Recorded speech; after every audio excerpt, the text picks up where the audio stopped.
하이델베르그 요리문답 제1주일 1문 살아서나 죽어서나 당신의 유일한 위로는 무엇입니까? 답 살아서나 죽어서나 나는 나의 것이 아니요 몸도 영혼도 나의 신실한 구주 예수 그리스도의 것입니다.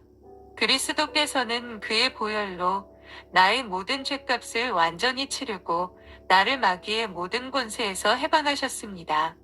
또한 하늘에 계신 나의 아버지의 뜻이 아니면 머리털 하나도 땅에 떨어지지 않도록 나를 보호하시며 함으로 모든 것이 합력하여 나의 구원을 이루도록 하십니다. 그러함으로 그의 성신으로 그분은 나에게 영생을 확신시켜 주시고 이제부터는 마음을 다하여 즐거이 그리고 신속히 그를 위해 살도록 하십니다. 이 문 이러한 위로 가운데 복된 인생으로 살고 죽기 위해서 당신은 무엇을 알아야 합니까? 답 다음의 세 부분을 알아야 합니다. 첫째, 나의 죄와 비참함이 얼마나 큰가. 둘째, 나의 모든 죄와 비참함으로부터 어떻게 구원을 받는가. 셋째, 그런 구원을 주신 하나님께 어떻게 감사를 드려야 하는가를 알아야 합니다. 첫 번째 질문은 하이델베르크 요리문답서의 전체 대의를 말하고자 하는 질문입니다. 즉, 인생의 유일한 위로를 얻을 수 있는 길은 그리스도인이 되는 것이라고 말하기 위한 질문입니다. 그렇다면 왜 유일한 위로가 필요한가요? 인간은 죄가 세상에 들어온 이후 죄로 인하여 비참한 생활에 굴복되어 살고 있습니다. 고통, 근심, 후회에 짓눌린 채 죽음의 두려움 가운데 살고 있습니다. 또한 심판의 두려움 가운데 놓여졌습니다. 따라서 몸과 영혼 모두 고통을 받고 있습니다. 왜냐하면 몸과 영혼이 함께 묶여 있기 때문입니다. 이러한 비참함은 죄로부터 온 비참함입니다. 따라서 이러한 것들을 극복할 수 있게 해줄 위로가 우리에게 필요합니다. 그 위로는 이 땅에서 그리고 죽음의 직면에서도 모두 필요한 것입니다. 이 위로는 우리의 삶을 움직이는 힘이 됩니다. 잘못된 위로를 찾는 경우도 있습니다. 인생들은 압박과 슬픔, 고통으로부터 벗어나기 위해서 여러 가지 위로의 방법들을 찾아 추구합니다. 부와 사치스러운 삶을 통하여 위로를 얻고자 합니다. 그러나 아무리 부를 축적하고 그것을 통해 즐거움을 누릴지라도 죽음을 맞게 되면 자신이 가지고 있는 부를 통해서도 더 이상 위로를 얻지 못합니다. 한편으로는 육신의 건강을 통하여 위로를 추구합니다. 건강을 최고의 위로의 수단으로 삼고자 합니다. 그러나 인생은 풀과 같아서 결국 마르고 맙니다. 또한 많은 사람들이 세상적 즐거움을 통하여 위로를 얻고자 합니다. 예를 들면 세상적인 오락에 탐닉하기도 하며 술에 취하며 방탕한 삶을 통해 괴로움을 떨쳐버리고 위로를 얻고자 합니다. 이러한 것들은 진정한 위로를 주지 못하고 술과 오락에서 깬 후에는 오히려 더욱 큰 허망함을 느끼게 해줄 뿐입니다. 또 하나의 잘못된 위로로 인생들은 사람들을 통하여 위로를 얻고자 합니다. 욥을 위로하기 위해 왔던 친구들은 더욱 욥을 괴롭게 하였습니다. 사람을 통해 위로를 얻으려는 것은 오히려 괴로움과 실망을 가중시킬 때가 많습니다. 물론 고상하게 악에 대항하여 최대한 선을 행하려고 노력할 수도 있습니다. 그러나 인생의 무능함 때문에 위로는 고사하고 오히려 더욱 큰 허무와 좌절에 빠지기도 합니다. 이렇게 이 땅의 임시적인 것들은 진정한 위로를 줄 수 없는 헛되고 헛된 것들입니다. 이러한 것들은 다 영원한 것이 아니기 때문입니다. 인생에게 줄 수 있는 위로가 진정한 위로가 되려면 모든 경우에 적용되어야 합니다. 어떤 경우에 삶의 상황에서도 적용되어서 위로를 줄 수 있어야 합니다. 그것만이 유일하고 진정한 위로가 될 수 있습니다. 그것은 그리스도의 보배로운 피로 구속함을 얻는 것입니다. 그리고 그리스도께서는 우리의 주가 되시며 우리는 그의 소유물이 되는 것입니다. 그리스도께서는 또한 우리를 그의 소유물로서 돌보시고 보호하십니다. 그리스도께서는 우리를 다스리실 것입니다. 신자들에게 질병과 같은 많은 어려움과 고난이 있습니다. 그러할지라도 그러한 것들이 우리를 무너뜨리지 못합니다. 오히려 그리스도께서 우리의 구원을 위해 유익하게 하실 것입니다. 따라서 그리스도는 우리의 모든 불안과 염려를 가라앉히고 진정한 위로를 주시는 것입니다. 우리는 그리스도의 사랑과 능력에 안주함으로 위로를 얻습니다. 인생은 죄로 인해 자기 자신을 자신의 소유로 생각합니다. 그래서 이기적인 목적과 목표를 가지고 욕심껏 살아갑니다. 이러한 인생은 하나님으로부터 멀어져 있으며 하나님을 그 마음에 두기를 싫어합니다. 세상 사람들은 자신을 위해 남의 것을 빼앗기도 하며 속이기도 합니다. 세상은 이러한 인생들로 인하여 죄악으로 넘쳐나게 되고 그 죄악의 결과가 자신에게 돌아오기도 합니다. 그래서 자기 스스로를 위로하려고 해도 위로를 얻을 수 없습니다. 자기 자신을 자신의 것으로 여기고 살아가는 삶에는 희망이 없습니다. 가인은 자기 스스로가 주인이 되었습니다. 에서도 마찬가지입니다. 사울 역시 자기만을 위한 인생을 살았습니다. 이런 인생들에게는 염려가 더욱 커지고 문제가 더욱 확산되어서 결코 위로를 얻을 수 없습니다. 그런데 하나님께서 자신의 선택한 백성을 위해 그리스도를 보내시고 피 흘려 죽게 하심으로 백성의 죄를 그리스도에게 담당시키셨습니다. 그리고 그리스도의 피로 구속하시고 그리스도의 소유물이 되게 하셨습니다. 따라서 선택된 죄인들은 그리스도의 피를 통해 용서를 얻게 되었습니다. 이제는 자신의 삶을 자신이 주관하는 것이 아니라 주의 소유물로서 주께 의탁해야 하는 존재가 되었습니다. 죄와 허망한 것을 다 벗어버리고 이제 그리스도 안에서 참된 위로를 얻을 수 있게 되었습니다.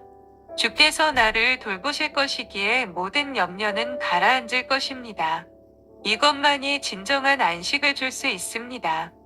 마귀와 죄의 지배에서 벗어나는 것은 우리에게 진정한 위로가 됩니다. 마귀는 인생을 죄에서 벗어나지 못하게 하고 계속하여 죄를 짓게 해서 희망을 소멸시킵니다. 마귀는 독재자와 같이 죄인들을 주관하고 벗어나지 못하게 합니다. 죄인들은 마귀의 손에 끌려다닐 수밖에 없습니다. 더욱이 인생의 본성 가운데 깊이 자리에 있는 죄성은 죄의 달콤함으로 인하여 죄로부터 떠날 수 없도록 만듭니다. 마귀의 지배와 우리 속에 있는 죄성은 인생으로 하여금 어떤 위로도 받을 수 없는 상황에 처하게 만들어버립니다. 그런데 그리스도께서 선택된 죄인들을 마귀의 권세로부터 건져내셨습니다. 죄로부터의 구원을 통해 우리는 마귀의 권세로부터 해방됩니다. 그리스도의 피로 우리를 구속하셨다는 것은 우리가 죄의 종됨에서 자유하게 되었다는 것입니다. 더욱이 그리스도께서는 택하신 성도에게 성령을 보내주셔서 죄성과 육신을 이길 수 있도록 하셨습니다. 따라서 그리스도 안에서만 죄의 지배에서 벗어날 수 있기 때문에 거기서만 참된 위로를 얻을 수 있습니다. 보존의 은혜는 우리에게 위로가 됩니다. 인생은 수많은 어려움과 위험한 일들과 괴로움 속에서 살아갑니다. 그래서 인생은 염려하고 걱정하고 근심합니다. 보통의 인생들에게 먹고 입고 사는 것은 염려를 주는 걱정거리입니다. 더욱이 인생은 재물을 얻거나 모으기 위해서 상당한 근심과 자기 염려 속에서 살아갑니다. 그러나 그리스도께서는 선택한 백성을 구원하시고 보존하십니다. 하늘 아버지의 뜻이 없이는 우리의 머리에서 머리카락 하나 떨어지지 않습니다. 우리 자신도 머리카락이 떨어지는 것을 인식하지 못할 때가 많은데 하늘 아버지께서는 우리를 이렇게까지 돌보시고 보존하십니다. 다니엘은 사자굴에서도 몸이 상하지 않았고 바울은 독사에 물렸지만 해를 당하지 않았습니다.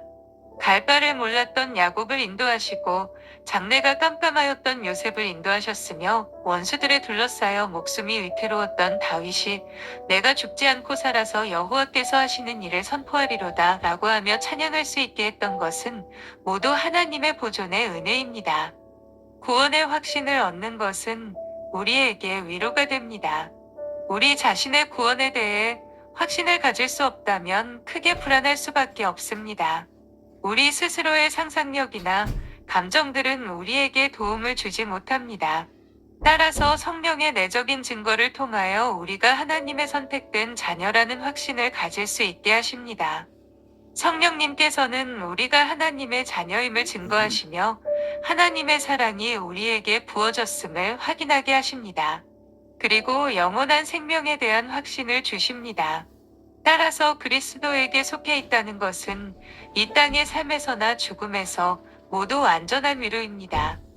주를 위해 살게 하시는 것이 우리에게 위로가 됩니다. 인생의 목적을 어디에 두어야 할까요? 이 땅의 일시적인 것에 두면 위로는 고사하고 실망으로 끝납니다. 모든 것이 일시적이요, 임시적인 것이기 때문입니다. 인생 자체의 목적을 두면 결국 허무한 것으로 끝납니다. 인생이 무능하여 그 어떤 것도 이룰 수 없고 설령 무엇을 이루었다 하더라도 죽음이 모든 것을 끝나게 만들기 때문입니다. 인생의 바른 목적과 목표는 주를 위해 사는 것입니다. 주를 위해 사는 것은 자신을 부정하고 그리스도의 일을 위하여 사는 것입니다. 그리고 장차 주를 만나기 위한 갈망 때문에 거룩하게 사는 것입니다. 이러한 삶은 하나님의 계명을 지키는 데 있어 신속하고 온전함을 추구하는 삶입니다.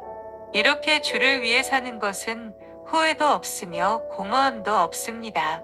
오히려 가장 귀한 것을 얻은 만족과 위로가 넘치는 삶입니다. 따라서 자신의 만족을 추구하면서 사람들로부터 환호를 받으며 수많은 재물을 취하고 화려한 집에서 아름다운 옷을 입고 보석으로 치장하며 맛있는 음식으로 자기 자신에게 탐닉하여 사는 자들은 결국 자신의 생명을 잃게 될 것입니다. 헛된 것으로 자신의 마음을 즐겁게 하며 게으른 생각들로 부패된 자신의 마음에 따라 죄악 가운데 사는 자는 반드시 멸망할 것입니다. 진정한 하나님의 백성은 자기 중심의 환상에 따라 사는 자들이 아닙니다. 자신의 뜻을 성취하기 위해 사는 인생도 아닙니다. 그리스도에게 속한 자는 자신이 즐거워하던 죄에서 떠났으며 자기 자신을 완전히 그리고 기꺼이 그리스도에게 드린 자입니다. 제2문. 당신이 이러한 위로 속에서 살고 복된 죽음을 맞기 위해 반드시 알아야 할 것들은 무엇입니까? 답. 3가지입니다. 첫 번째로 나의 죄가 얼마나 크며 비참한지를 알아야 합니다.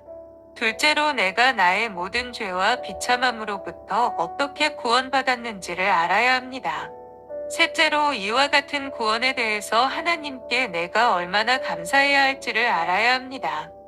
문답서의 첫 번째 질문은 그리스도 안에 있는 구원과 영생을 바라보게 하는 것이었습니다. 두 번째 질문은 구원의 선물을 누리기 위해 반드시 알고 있어야 할 3가지 지식 혹은 3단계 지식을 말하기 위한 것입니다.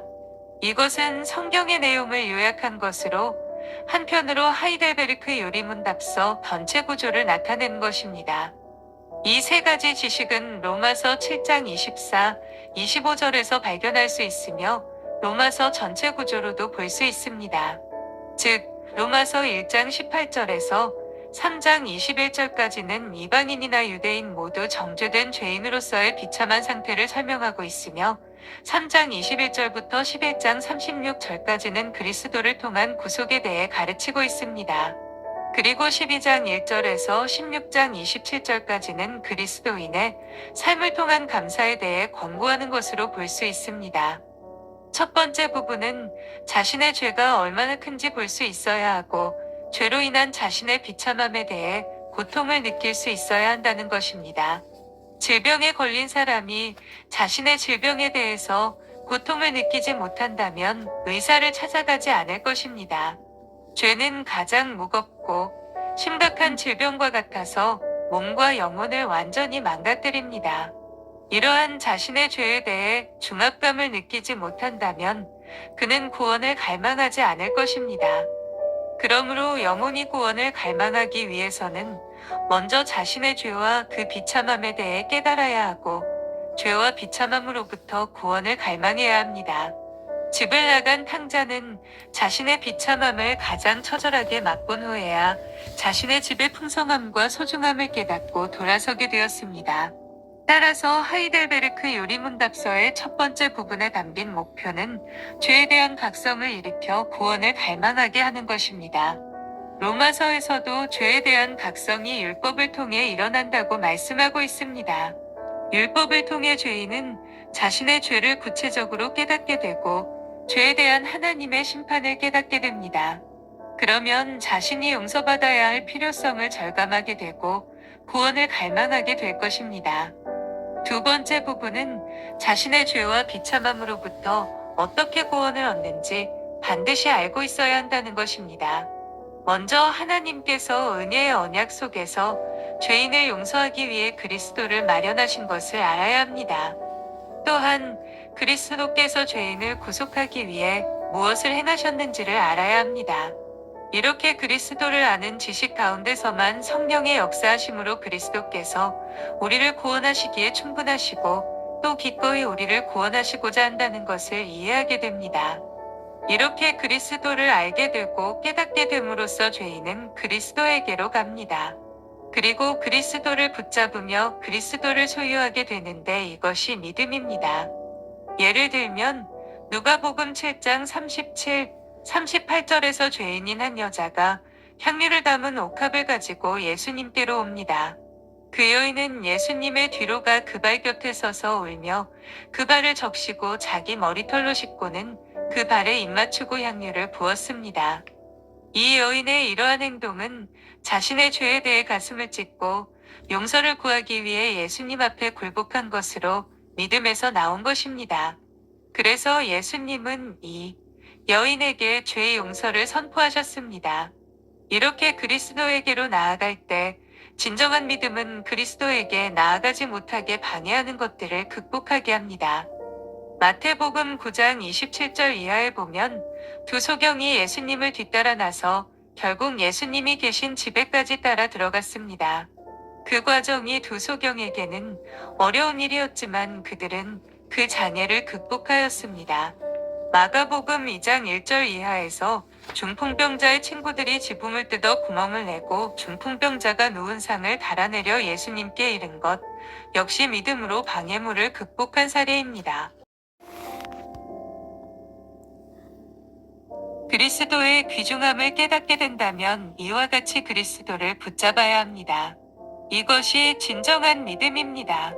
자신의 비참함을 철저히 깨달은 자가 그리스도의 소중함을 알게 되면서 경험하는 변화입니다. 세 번째 부분은 이와 같이 구원을 체험했다면 하나님의 무한한 사랑과 은혜에 대해 마땅히 감사하게 됨을 설명합니다. 자신이 이러한 구원의 은혜를 누릴 수 있는 어떤 자격이나 가치가 없음에도 불구하고 허락하신 은혜에 감사하면서 기뻐해야 합니다. 로마서 7장 24, 25절은 이러한 감사를 외치고 있습니다. 오호라 나는 곤고한 사람이도다. 이 사망의 몸에서 누가 나를 건져내랴. 우리 주 예수 그리스도로 말미암아 하나님께 감사하리로다. 하나님께 감사한다는 것은 우리 자신을 하나님께 굴복하며 봉사하고 마음을 다하여 하나님을 찬양하고 영광을 돌린다는 것입니다. 그리고 나 자신을 하나님께 의해 병기로 드리는 것이며 하나님의 계명을 따라 지키는 것입니다. 물론 이때 감사하는 심령으로 인하여 하나님의 계명은 무거운 것이 아니라 즐거운 것이 됩니다. 그러나 은혜 혹은 구원의 지식이 부족한 경우에는 구원받지 못합니다. 가인의 경우에는 죄에 대한 하나님의 책망과 심판의 선고를 받았지만 자신의 죄에 대해 가볍게 생각하고 오히려 하나님의 심판에 대해 무겁다고 불평했으며 결국 여호와의 앞을 떠나갔습니다. 가룟 유다의 경우에도 자신의 죄에 대해 깨닫고 후회하고 실망에 빠졌지만 주께 용서를 구하지 않았습니다.